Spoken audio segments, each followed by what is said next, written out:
Hello. I've been recently poorly, and I was recently admitted to hospital for a little while. And I'll tell you what, the whole experience has made me think that I absolutely love the NHS, and if I can help it anyway, I would love to. And I think it's mad. The NHS is quite mad in some ways, but many of the staff in the NHS are simply magnificent and amazing, very dedicated and hardworking, absolutely lovely. And because they work in very difficult and often abusive circumstances, they put up with a lot of abuse from the poorly public. They have an incredible sense of humour, actually, that in my experience. So what happened to me was I had this horrible UTI infection, bladder infection, and I knew what it was because I'd had one before about 30 years ago, and also I've got some female friends who've told me about, what they experienced. So when I had this stinging sensation when I was having a wee, I thought, oh, hello, I think I've got an infection. So I went to the pharmacy, and the lovely pharmacist said, well, I said, can you give me an antibiotic for a bladder infection? She said, well, if you're a woman, yes, but unfortunately you're a man, and all men have to go and see the doctors. Now, this isn't a sexist sort of policy. It's because our plumbing, us men, our plumbing's different. And it's quite rare for men to get an infection like this. And also they need to check you out for other things, like your prostate and cancer and all that kind of thing. So she said, you're going to have to book an appointment to go and see the doctors. Well, it's very hard to see the doctors in my area. I didn't, they're quite fully booked actually. And so anyway, I left it and I thought, right, I'll book later tonight. I'll have a look. But meanwhile, that evening, I started to feel quite poorly and it got worse and worse. So during the night, I thought, right, me and my wife, we said, right, we'll try and find the out-of-hours doctors. We went off in the car. They were shut. We went to the minor injuries unit. They shut at 10 o'clock and we was in the middle of the night by now. So the only place to go was A&E. And crikey, A&E, I've been there before, I was dreading it. I've been there with my mum for hours sitting in an ambulance. And with my mum, I got really fed up of seeing lots of different people and them asking me the same questions. I thought, crikey, this is annoying. But this time I didn't have that. I was there for about 12 hours. But do you know what? I didn't mind. The staff were lovely. And the reason why I was there, and I think all what happened to me, they didn't need to ask me lots of questions because my whole experience was test driven, actually. And I was really, really impressed. So the first test, obvious test that I had was urine test to see if I had an infection. Yes, it came back positive. They were checking my blood pressure and temperature every couple of hours.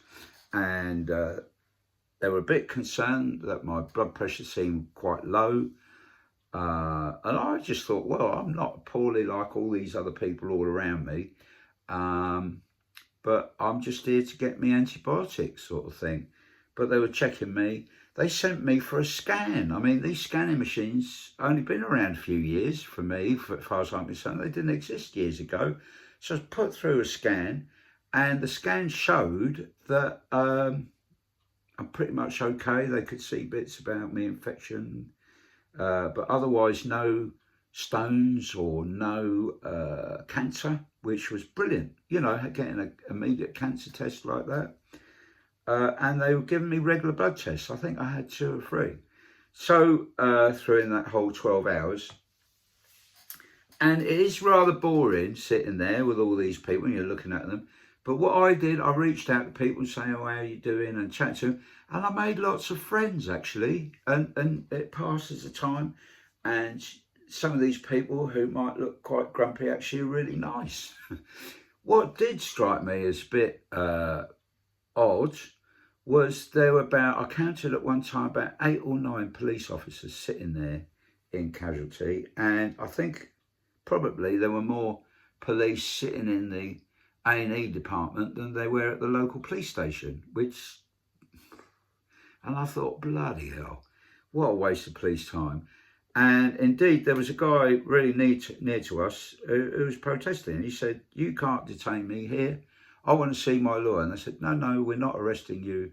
We're here to get you assessed for mental health support and that, blah, blah." And he said, "No, you can't detain me. I want to kill myself. I want to die. Why are you here?" and all that. And they had to take him in another room to calm him down. But for me, it just seemed inappropriate having this. I think one of the police officers was slightly confrontational with him, which didn't help. But for me, they should go direct to the mental health unit, if they're mental health problems. And I do wonder, really, should the police be sitting around with these people for hours and hours and hours, like 12 hours? So that's an issue I think needs resolving. I've been to A&E in France and hospital in France, and the thing that, because I'm half French, big difference between the UK and France is in France, I think generally they just have one uniform and a badge according to their name and what their job is. And I think we should go over to that in Britain, because I think we very, very hierarchical. The consultant up there, very, very powerful, and it filters down this hierarchy. And then masses of uniforms. So you see brown ones, you see blue, you see stripy blue, you see other, different white. And it's according to what their job is and where they are in the hierarchy. What a waste of money. Why not just have a white coat like they do in France? They wear jeans, t-shirt, white coat, and why not give them a lovely badge, according to their status? So, be useful actually, because sometimes, like a consultant comes to talk to you and they expect us to know that there's some sort of high person I've talked to some consultants who behave like gods, really, and very poor interpersonal skills, some of these. Nurses were fantastic, I must say. So, whilst I was in A&E, they gave me a whole battery of these tests, and it come back that my blood test result, they were saying they were quite worried I was quite anemic, and I had a lot of white blood cells in my blood, a lot more than normal, which indicated that I had a serious infection. And there I thought I'd be sent home, and they said, "Oh no, we would like to admit you."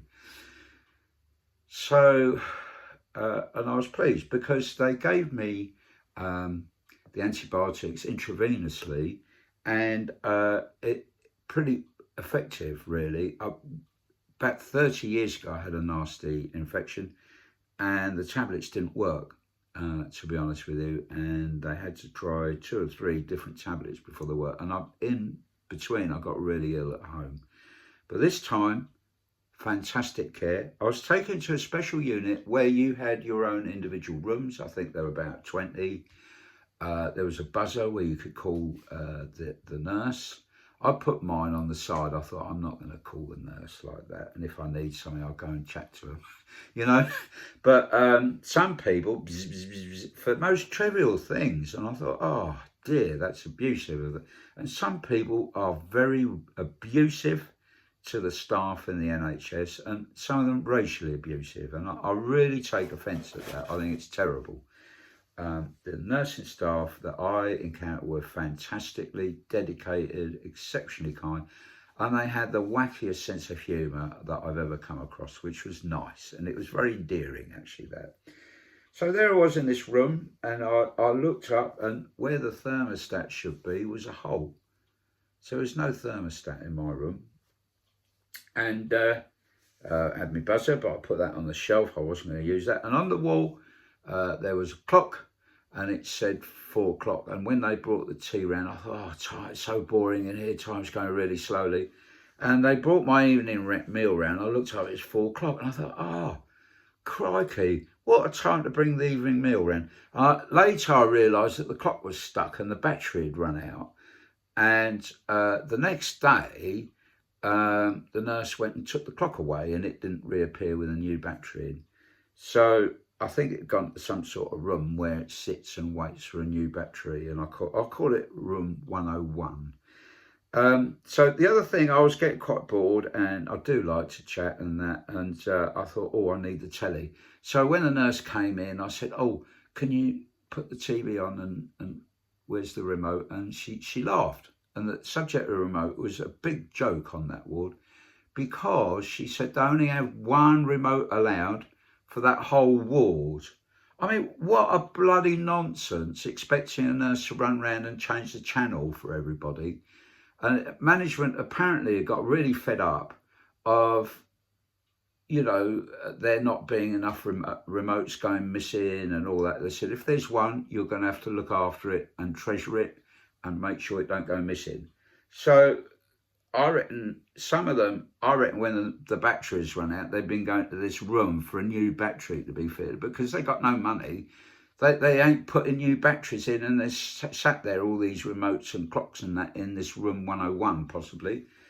But the other thing is, apparently, is that patients have been stealing the bloody remotes. I mean, what a thing to do. Terrible, terrible, isn't it? So there I was, so with a remote, and I was well looked after. They did move me in the middle of the night, and this wonderful nurse, rather than the porter take me down, she actually took me down herself, helped me readjust to the new ward, and I can't fault them for the care. Something that I noticed was about 90% of the staff, nursing staff, were ethnic minority staff from all over the world, and most of them, I think, have been directly recruited from other countries. So, for example, they were Nigerian people, and I understand that they've been directly recruited from Nigeria, and I understand that there's now a shortage of nurses in Nigeria, which is, you know, incredible, isn't it? So there are also people from the Philippines. They were lovely, the people from the Philippines. And some really, really brilliant nurses from India, recruited from India. Particularly one, there was a lady from Uganda, I remember, Uganda and Africa and Kenya, all over the world. And I actually think the NHS would not work without these people. So these people saying, oh, you know, ban them from coming into this country. Well, that hospital where I was would not run with these wonderful people who are so kind, who are willing to do the job, you know, and they do university courses. A lot of them have a degree in nursing, you know, and the care that I had from them was outstanding, and all those checks that I had. So really, I want to say a big thank you to the NHS. What I will say is that some of your consultants really, really need to improve their interpersonal skills. I did really worry about some of my, I mean, for me, a couple of times they made me pull my pants down, and they were looking at my bits, and there were women in the room and that. But I couldn't care less, actually. But I think, you know, other men would object. I think that could have been done a bit better, maybe. But what I do find really weird is when these top godlike consultants come around with about 20 students or something, and people's health is talking in public, you know, in full hearing of all the other patients. For me, it just seems completely wrong, all that, you know, completely wrong. So I'm glad they didn't make me pull my pants down and 20 students look at my private parts, but but oh dear. But the nurses, you know, thank you so much for looking after me. Guess what I bought them as a present? I bought them a few jokey things. I do magic tricks. I gave one this magic trick. I bought these some nice chocolates and that. And I bought my lovely TV remote, full, complete with batteries, for my as a thank you, because crikey, they need more TV remotes. Funnily enough, apparently another patient was saying exactly the same thing. He's going to buy him a TV remote. So, yeah. So when you finish at the hospital, buy them a TV remote if there are any. Anyway, that's my message. Up the NHS. I love you. Simplify yourself. Get rid of the bureaucracy. You know, all wear one uniform, but have nice badges saying who you are and what your job is. That would be helpful. And, you know, don't expect the patients to know the different colours of uniforms. Oh, goodness me. Anyway, have a lovely day and all the very best. And thank you for the care you gave me. All the best now. Bye-bye.